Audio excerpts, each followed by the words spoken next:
지금은 시간이 많이 지났지만 1987년에 일어났던 오대양 사건을 여러분들도 아마 많이 기억하실 거라고 생각합니다. 32명이나 되는 많은 사람들이 다락방에서 집단 자살을 한 사건입니다. 이유는 종말론을 믿다가 예언대로 되어지지 않으니까 그냥 집단으로 자신을 그렇게 숨을 거두게 된 것입니다. 그들의 논리는 종말이 오지 않으니까 직접 그 종말을 우리 스스로 맞이하겠다라는 논리를 가지고 그렇게 행동한 것입니다. 하지만 많은 사회학자들은 이들이 종말이 오지 않아서, 자기들이 말한 대로 되지 않아서 사회로 복귀한다는 것이 너무나 부끄러워 그렇게 집단 자살을 택했을 것이다라고 말합니다. 그런데 이런 현상들은요, 많은 이단 종교에서 두드러지게 나타나는 그런 특징입니다. 자신이 믿고 있는 그 신념을 지키기 위해서 세상의 모든 질서들을 거부합니다. 그리고 자신들끼리 똘똘 뭉쳐서 신앙 집단을 만들고 그것이 참인지 진리인지는 이미 오래전에 그 범위를 벗어나서 자신이 믿고 싶은 것을 지키기 위해서 물불을 가리지 않는 그런 약간 이상한 신앙의 형태로 드러나는 것들입니다. 이처럼 심리학에서 이렇게 신앙과 삶이 일치되지 않는 것, 이중적인 모습을 보여주는 것들을 가리켜서 인지부조화라는 단어로 설명합니다. 쉽게 말하면 한 사람이 가지고 있는 그 이해나 반응이 일관되지 못하고 여러 가지 형태로 나타나는 것들을 말합니다. 자신에게 있어서 돈이 전부가 아니다 이렇게 말은 하면서도 누구보다도 열심히 돈을 벌기 위해서 일하는 모습, 그런 것들이에요. 어떤 분들은, 장사하시는 분들이 그러시죠. 저는 남는 게 하나도 없습니다 이렇게 말은 하지만 누구보다도 이윤을 많이 남기면서 장사를 합니다. 어떤 어르신들도 몸에 좋다고 이런저런 비타민들 잔뜩 드시면서 늙으면 죽어야지 늘 그렇게 말씀을 하세요. 그러니까 우리가 재밌는 이야기를 이야기하지만 이처럼 말과 행동이 일치하지 않는 것, 우리 안에서 이처럼 두 가지 표면적인 모습들이 나타나는 것들을 가리켜서 인지부조화라 이렇게 이야기합니다. 그런데 이러한 현상은 그리스도인의 삶에서도 자주 나타나는 그런 모습들입니다. 우리들은 예수님을 구주로 고백하고 그리고 하나님의 자녀다, 하나님의 백성이다 이렇게 말은 하지만 우리들의 삶의 자리에서 보면은 도무지 믿는 자들과 믿지 않는 자들이 구별되어진다라는 느낌을 받기가 어렵습니다. 오히려 그리스도인들이 윤리의식이나 책임의식에 있어서 더 무감각한 것들을 우리가 자주 봅니다. 우리가 뉴스에서 흔히 보는 내용들이 그런 내용이 아닙니까? 목사가 횡령했다, 목사가 사기쳤다, 간음하다 걸렸다. 그래서 신문의 일면을 장식하는 도저히 고개를 들 수 없는 모습들 우리가 보고 있는 것입니다. 교회는 어떻습니까?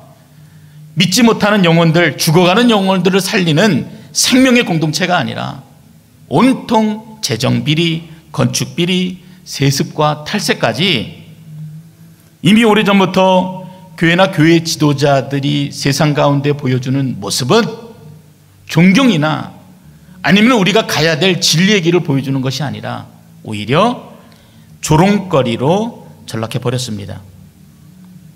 여러분 또 전도해 보시면 아시지 않습니까? 많은 분들이 나는 그런 사람들 때문에 교회 가기 싫다, 맨날 치고받고 싸우는 그런 교회 때문에 나는 교회 가기 싫다 이렇게 이야기합니다. 그렇다고 우리가 그런 사람들에게 손가락질할 필요는 없습니다. 바로 저와 여러분이 그런 말과 행동이 다른 이중적인 삶을 살아가고 있기 때문에 그렇습니다. 이 오늘 본문은 우리가 잘 아는 대로 베드로의 위대한 신앙 고백의 내용입니다.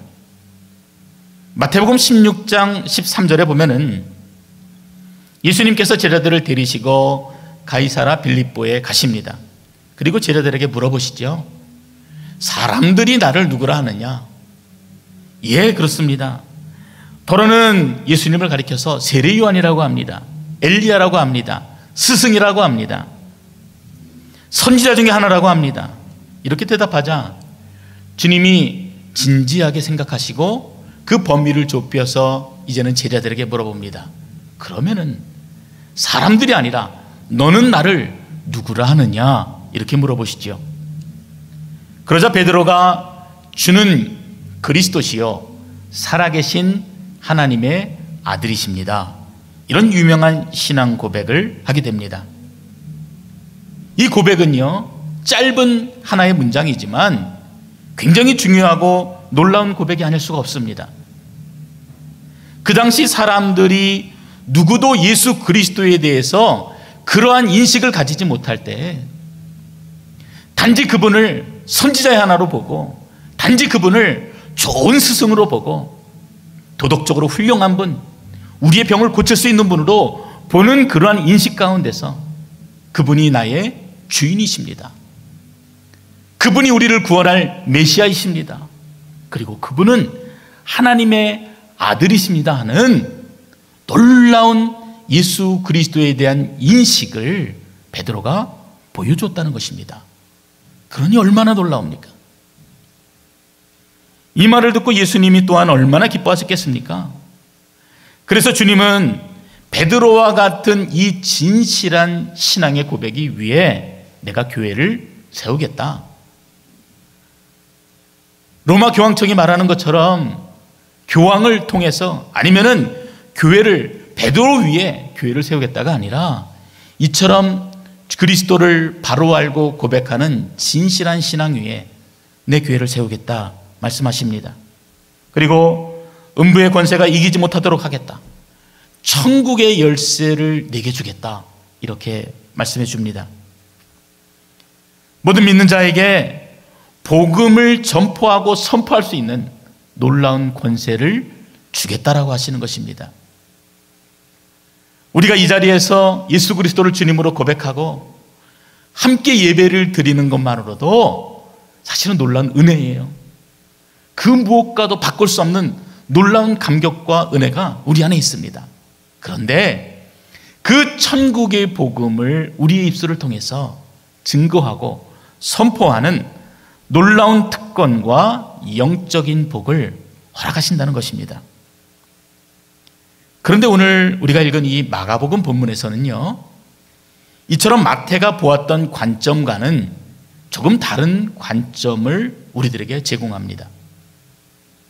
마가의 관점은 오히려 그 위대한 칭찬을 받은 베드로의 신앙 고백에 강력한 의문을 제기합니다. 잘못되었다라는 것이에요. 마가는 베드로의 신앙 고백에 이어서 마태복음에 나타난 칭찬의 내용들을 기록하지 않습니다. 그리고 오히려 그 자리에 예수 그리스도의 순한 예고를 기록하고 있습니다. 오늘 본문에 우리가 읽었던 것처럼 잘 보시면은요, 이러한 말씀을 하지요. 인자가 많은 고난을 받고 장로들과 대제사장들과 서기관들에게 버림받을 것이다. 그리고 나는 죽임을 당할 것이고 사흘 만에 살아날 것이다. 감히 생각하지 못했던 주님의 마지막 때에 대한 이야기들을 기록하고 있습니다. 그러자 베드로의 반응이 그 뒤에 바로 기록되어져 있는데, 본문의 내용대로 한다면 베드로가 예수를 붙잡고 항변했다는 것입니다. 이전에 우리가 이 본문을 가지고 살펴본 바가 있지요. 이 항변했다라고 하는 것은 예수를 붙들고 한쪽으로 끌고 가서 자신의 주장을, 자신의 말을 강력하게 예수님에게 어필한 것입니다. 그 순종적인 베드로가 마치 깡패처럼 무례하게 예수님을 몰아붙이고 있는 것입니다. 이유는 너무나 간단합니다. 자신 안에 있는 이중성을 그대로 드러낸 것입니다. 자신이 꿈꾸었던 것처럼 예수 그리스도께서 영광의 왕으로 오셔서 우리를 모든 죄에서 구원해 주시는 것, 그것 말고도 내가 가지고 있는 가난의 문제도 해결해 주고, 그리고 왕으로 오르셔서, 세상의 왕으로 오셔서 나도 한자리 할 수 있는 그 놀라운 은혜를 주실 것으로 기대했는데, 주님의 말씀은 그 모든 영광을 버리시겠다, 그리고 십자가의 길을 걸어가시겠다. 나는 죽을 것이다. 이렇게 말씀하시는 것에 대해서 베드로가 그 말을 받지 못하고 그 마음의 분노가 그대로 폭발된 것입니다. 그래서 마태복음보다는 이 마가복음에서 베드로가 가지고 있는 인지 부조화를 더욱더 분명하게 느낄 수가 있습니다. 여러분, 그렇다면 이 저자인 마가가 이렇게 기록한 것은 무슨 의미로 또 어떤 목적으로 이렇게 기록했다고 여러분 생각하십니까? 성경은 거짓말이다, 뭐 이런 걸 얘기하고 싶은 겁니까? 아니면은 교회 지도자였던 베드로의 비리를 들추어서 망신을 주고자 했던 것입니까? 그런 것이 아니에요. 오늘 본문이 우리에게 아주 중요한 메시지를 던져줍니다. 우리는 내가 믿는 자라고 얘기하고, 내가 그래도 제자 훈련도 받고 있으니까 제자다라고 얘기하고, 내가 그래도 성도라고 얘기하는데, 그러나 우리의 중심을 보면은 정말 너희가 참된 성도인지, 참된 그리스도인인지, 참된 제자인지 점검해 보라는 중요한 메시지를 우리에게 주고 있습니다. 주님을 따른다는 것이 무엇인지 말해줘요. 주님의 제자가 된다는 것이 무엇인지 보여주는 아주 좋은 본문이 되어집니다. 현대 기독교 지성을 대표하는 이 복음주의자 존 스토트 목사님께서 그분의 인생 말년에 88세 때에 책을 하나 내십니다. 그분이 책을 낼 때마다 사람들이 이제는 그분의 마지막 책이겠거니 이렇게 생각하는데, 그분이 88이실 때 책을 하나 내세요. 그 책의 제목은 The Radical Disciple입니다. 한국말로는 그냥 제자도 이렇게 번역이 되어 있지만 그 원 제목대로 번역을 한다면 급진적인 제자입니다. 말이 좀 무서워요. 근데 그 책의 내용에 보면은요, 이런 내용들이 있습니다. 단순하게 우리가 교회 나간다고 해서 신자가 아니다. 봉사 열심히 한다고 다 제자가 아니라 참된 제자가 되려면은 이 세상의 흐름을 역류하는 그런 레디컬한 크리스찬이 되어야 된다라고 그렇게 책이 소개합니다. 인생의 말년에 이분이 쓰신 책이에요. 이 땅의 모든 그리스도인들에게 본인이 주고 싶었던 엑기스와 같은 메시지를 아마 그 책에 적어놨을 것입니다. 이 책에 보면 8가지의 제자도를, 참된 제자도를 소개하는데, 여러분의 한 2가지 정도만 소개하자면은, 첫 번째는 비수능입니다. 너희가 참된 제자를 원하느냐? 그리고 참된 그리스도인이 되기를 원하느냐? 그러면은 순응하지 말라. 무엇을 순응하지 않아야 되겠습니까? 이 세상이 주는 모든 가치에 순응하지 말라는 것입니다. 복음을 훼손시키는 세상의 모든 진리에 대해서 거스를 줄 아는 그리스도인이 되어야 한다는 것입니다. 두 번째는 성숙입니다. 그런데 이 챕터를 다루면서 저는 굉장히 충격적인 단어를 보게 되었습니다. 이 저자의 표현대로 얘기한다면 깊이 없는 성장이 문제라는 것입니다. 참된 제자도가 삶에서 나타나지 않고 단지 그냥 수치상으로 보여지는 것들로 우리들의 믿음을 평가하지 말라는 것이에요. 한국교회가 보여주고 있는 모습들, 지난 수십 년 동안에 괄목할 만한 성장을 보여주었지만 지금 또한 우리에게 보여주고 있는 모습은요, 괄목할 만한 타락의 모습을 한국교회가 보여주고 있습니다. 수십 년을 신앙생활을 해도 여전히 신자들은 미성숙한 채로 남아있어요. 여전히 유아와 같은 신앙의 모습들을 보여주고 있습니다. 겉으로 보여지는 화려한 건물, 그 속에 갇혀있는 너무나 어리석은 신앙인들의 모습을 저자가 꼬집고 있는 것입니다. 우리들의 모습을 정확히 지적하는 말이라고 생각합니다. 예수를 믿고 구원받는 것, 그 이상의 그 무엇이 과연 우리의 삶에 보이는가? 내게 어떤 성품의 변화가 나타나는가? 분명히 예수 그리스도를 믿었다면은, 그리고 하나님을 믿고 순종하는 자라면은 그 삶의 열매가 분명히 나타나야 되는데 그 열매가 보이는가? 돌이켜보면은 부끄러워서 숨을 사람들이 저를 비롯해서 이 자리에도 수두룩할 것이라고 생각합니다. 이처럼 우리가 예수 그리스도를 따라간다는 것은요, 여러분, 그렇게 말처럼 쉬운 일이 아닙니다. 여전히 우리는 삶과 신앙의 부조화를 경험하고 있어요.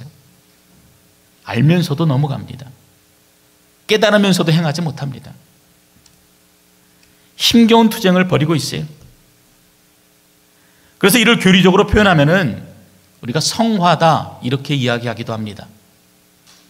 긍정적인 의미에서 말하는 것이죠.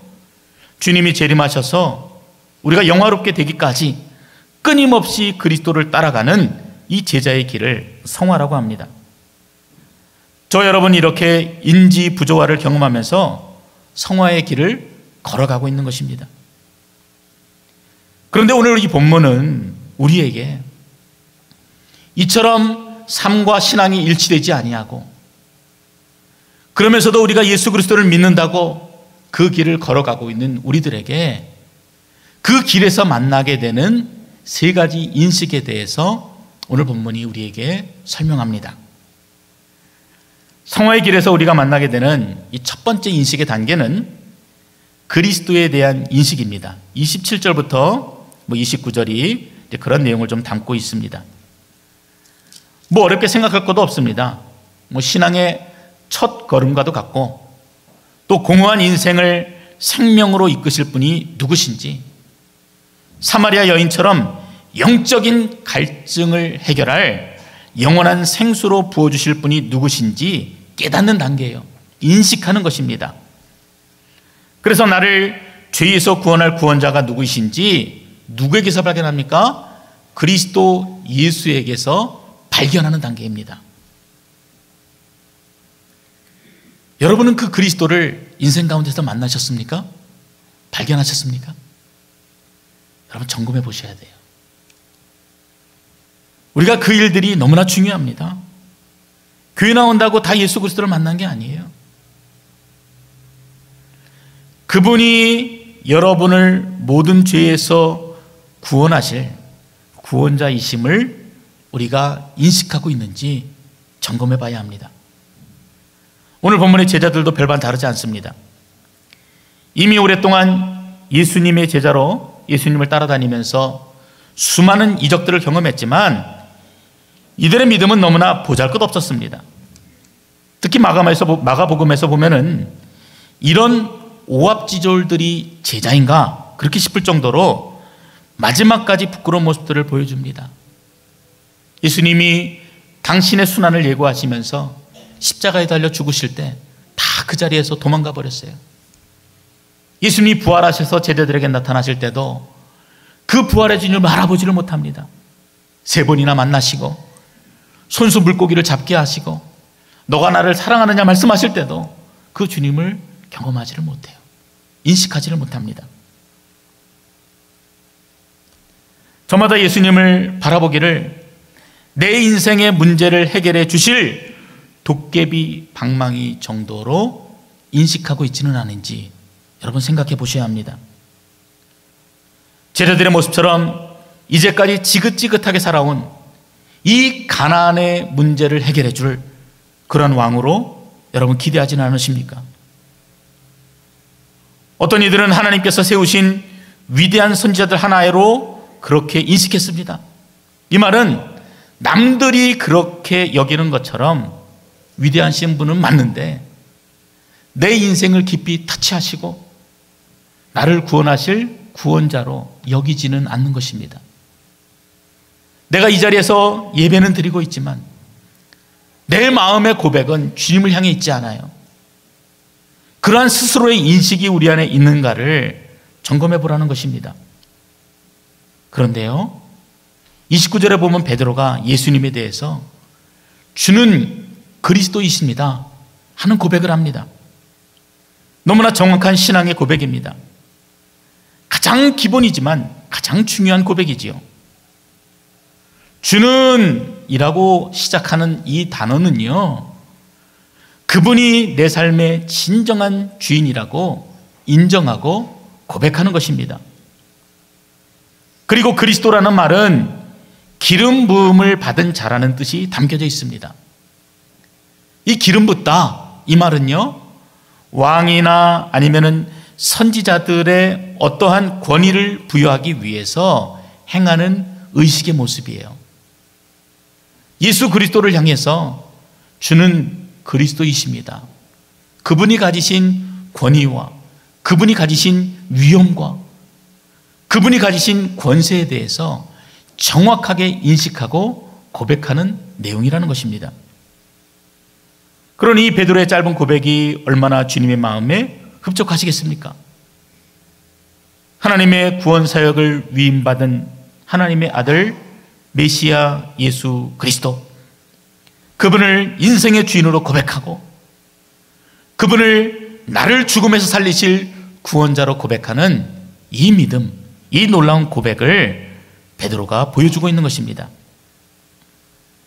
이처럼 예수님만이 참된 그리스도이시다, 예수님만이 나의 유일한 주인이시다 고백하면서 주님을 고백하고 따르는 그 첫걸음이 바로 예수 그리스도에 대한 인식입니다. 그리스도를 만난 자들이 겪게 되는 두 번째 인식은 그리스도를 따르는 삶에 대해서 깨닫게 되는 것입니다. 우리는 다 안다고 얘기해요. 그렇다, 그리스도를 따라간다는 것이 이렇게 교회 와서 신앙생활 열심히 하는 것, 그런 것이다 라고 생각합니다. 그런데 예수님이 그리스도라는 이 첫걸음에서 주님이 우리에게 요구하시는 것은 분명히 그런 것과는 구별되어집니다. 예수 그리스도께서 우리에게 원하시는 삶이 다르다는 것이에요. 내가 걸어갔던 그 길을 너도 걷기를 원한다. 내가 졌던 그 무거운 십자가를 너도 함께 지고 가기를 원한다. 여러분 동의하십니까? 그것이 그리스도를 따르는 자의 삶이라는 것에 대해서 우리 안에 동의가 있느냐라는 말입니다. 오히려 내 짐을 대신 져주시는 주님, 내 인생의 모든 무거운 짐을 대신 져주시는 주님, 내가 가진 아픔과 상처들을 위로해 주시고 회복시켜 주시는 하나님을 만나는 데 있어서는 내가 동의하는데, 주님이 지셨던 그 무거운 십자가를 내가 지고 간다는 것에 대해서는 우리가 그렇게 쉽게 동의하지 않습니다. 망하는 이 베드로의 신앙 고백에 그 부분을 지적하고 있는 것이에요. 베드로의 그 고백에 예수 그리스도의 그 십자가를 함께 지고자 하는 그러한 삶의 인식이 있느냐라는 것들을 지적합니다. 요즘 목회자 후보생들은요, 스펙을 쌓는데 굉장히 열심을 보이죠. 대개 보면은요, 대형 교회에서 목회 경험을 쌓은 다음에 나도 그들처럼 대형 교회를 꿈꾸는 것이 그들의 목표가 되어버렸습니다. 예전에 목회자들처럼 이 섬에서 저 섬으로 배를 타고 다니는 낙도 선교, 또 군인들에게 복음을 전하는 군 선교, 여러 가지 특수한 선교들이 많지요. 이러한 소외되어진 자들에게 찾아가는, 그래서 복음을 전하는 일들에 대해서는 별로 꿈을 가지고 있지 못한 것 같습니다. 예전에는 우리가 보게 되는 목회자들이 어떤 모습이었습니까?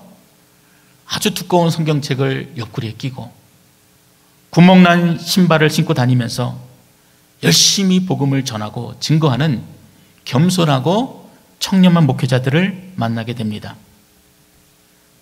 아마 그런 분들이 지금도 있다면은 세상 사람들이 잘 이해하지 못할 것이에요. 근데 문제는요, 우리 그리스도인들도 그런 목회자를 원하지 않는다는 것입니다. 요즘 속히 말하는 떠오르는 목회자들을 보면은요, 굉장히 멋있습니다. 마치 목회자가 대형 TV쇼 사회자인 것처럼 날렵한 슈트에 또 얼굴에다 이렇게 마이크도 이렇게 차시고 마치 멋있는 쇼를 진행하는 것처럼 그렇게 보이는 분들이 인정을 받습니다. 교회가 원하는 게 그런 모습이라는 거예요. 세상적인 것처럼 승리주의 이데올로기에 이미 오래전부터 젖어버렸습니다. 교회 목표도요 달라져 버렸어요.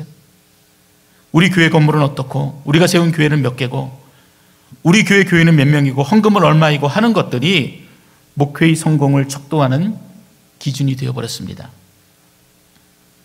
오늘 본문의 베드로의 모습에도 그대로 드러나지 않습니까? 말의 고백은 있어요. 진실한 고백이 있습니다. 분명한 예수 그리스도에 대한 인식은 있지만 아직까지 그리스도에 대한 삶의 인식으로 나아가지 못하고 있는 것입니다. 받아들일 수가 없는 거예요. 만사 형통하고 내가 부귀영화를 누리고 예수 믿어서 잘 되고 건강하고 오래 살고 장수하고 이런 것들은 너무나 좋을 때 예수 그리스도와 함께 당하는 고난과 십자가의 길에 대해서는 내가 순종하고 헌신하고 내가 무엇인가 드려지고 때로는 내 삶을 아낌없이 내려놓아야 하는 그 자리에 대해서는 내가 거부하는 것입니다. 온몸으로 거부합니다. 나의 주님은 세상의 어떤 힘보다도 월등한 권력과 힘을 가진 하나님이길 원합니다. 그러나 버림받고 죽임을 당하는 것은 내가 바라는 주님은 아니다, 그렇게 항변하고 있는 것입니다. 이런 베드로에게 주님이 강력하게 경고하십니다.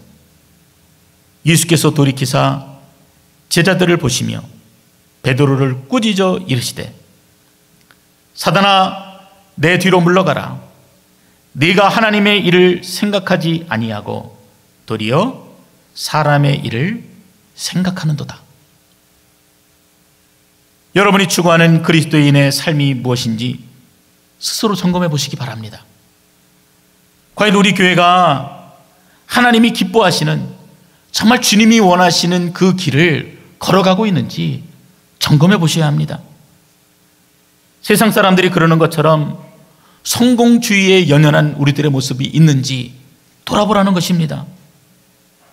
여러분, 이런 것들이 점검이 되어지고 이런 것들이 확인이 되어지고 그리스도를 따른다는 것이 무엇인지 우리 안에 진심으로 인식이 되어지면은요, 우리가 추구하는 가치가 바뀌어지게 되어 있습니다. 성도가 늘어나는 것으로 만족하고 기뻐하는 것이 아니라 오히려 쭉정이 신자들로 채워지는 것이 우리의 걱정이 되어져야만 합니다. 교회가 가진 힘을 드러내는 것보다, 그래서 그 힘을 사람들 앞에 나타내고 드러내는 것이 우리에게 만족이 되는 것이 아니라 오히려 사회가 주는 그 안락을 포기하고 우리가 가지고 있던 모든 기득권을 박탈해도 우리는 기뻐하게 됩니다. 이것이 참된 교회예요. 성도들도 그래요. 무의미한 생명 연장에 만족해하지 않습니다. 예수 그리스도의 가르침에 따라서 자신을 부정하고 복음을 위해서 자기 자신을 희생하는 것, 때로는 복음을 위해서 생명을 내려놓아도 그것이 참된 가치임을 알고 기뻐하게 됩니다. 여러분, 이런 교회를 꿈꾸시기 바랍니다. 이것이 우리의 꿈이 되어져야만 해요. 참된 성도, 참된 제자들, 이것이 우리가 걸어가야 될 십자가의 길인 것입니다. 34절에 보면 주님이 제자들에게 명령하십니다. 누구든지 나를 따라오려거든 자기를 부인해라. 그리고 자기 십자가를 지고 나를 따라오너라. 이렇게 말씀하시죠. 예수 그리스도를 믿고 따르는 신앙은 결코 말로만 되는 그런 신앙이 아니라는 것입니다. 우리의 희생을 요구합니다. 우리의 생명을 요구합니다. 그것이 바로 그리스도를 따르는 삶을 인식하는 것입니다. 마지막으로 참된 성도의 삶은 또 하나의 인식을 우리에게 요구하는데 그것은 참된 가치를 발견하는 지혜입니다. 35절에 보면은 예수님께서 누구든지 자기 목숨을 구원하고자 하면은 잃을 것이다. 그리고 누구든지 나와 복음을 위해서 자기 목숨을 잃으면 구원하리라, 이렇게 말씀하십니다. 사실 포기하면 잃는 것이지 얻는 것이 아닙니다. 그러나 예수님께서는 세상이 결코 이해할 수 없는 방법을 우리들에게 요구하시고 그것이 가치 있는 것임을 깨닫도록 하십니다. 이처럼 예수 안에 있는 참된 가치를 발견한다는 것은 다른 차원의 이야기예요. 시편 55편에서 다윗은 스스로를 향해서 이렇게 말합니다. 네 짐을 여호와께 맡겨버리라. 자기에게 그렇게 외치고 있는 것입니다. 자기 길을 버리고 하나님의 길을 선택하라는 것입니다. 왜요? 그것이 더 가치 있는 것이기 때문에 그렇습니다. 나는 내 길이 중요하고 내 경험이 중요하고 내 이민 생활이 중요하고 내가 지키고 누리고 있는 것들이 중요하지만 그런 것들이 참된 가치가 아니라 주님이 주시는 진리가 참된 가치임을 말씀해주고 있는 것입니다. 내 방법을 버리고 하나님의 방법을 따르라는 것입니다. 내 뜻을 버리고 하나님의 말씀에 순종하라는 것입니다. 그것은 결코 세상이 줄 수 있는 것이 아니고 예수 그리스도 그분 안에서만 찾을 수 있는 유일한 가치라는 것들을 오늘 본문이 우리에게 말씀합니다. 제가 좋아하는 찬양 가운데 평안을 너희에게 주노라 라는 찬양이 있습니다. 전도하면서 이 찬양을 참 많이 불렀던 것 같습니다. 근데 이 찬양을 교도소에서도 많이 불렀는데 교도소에서 그 완악한 죄수들이 언제 무너지는 줄 아십니까? 평안을 너에게 주노라 세상이 줄 수 없는 세상이 알 수도 없는 평안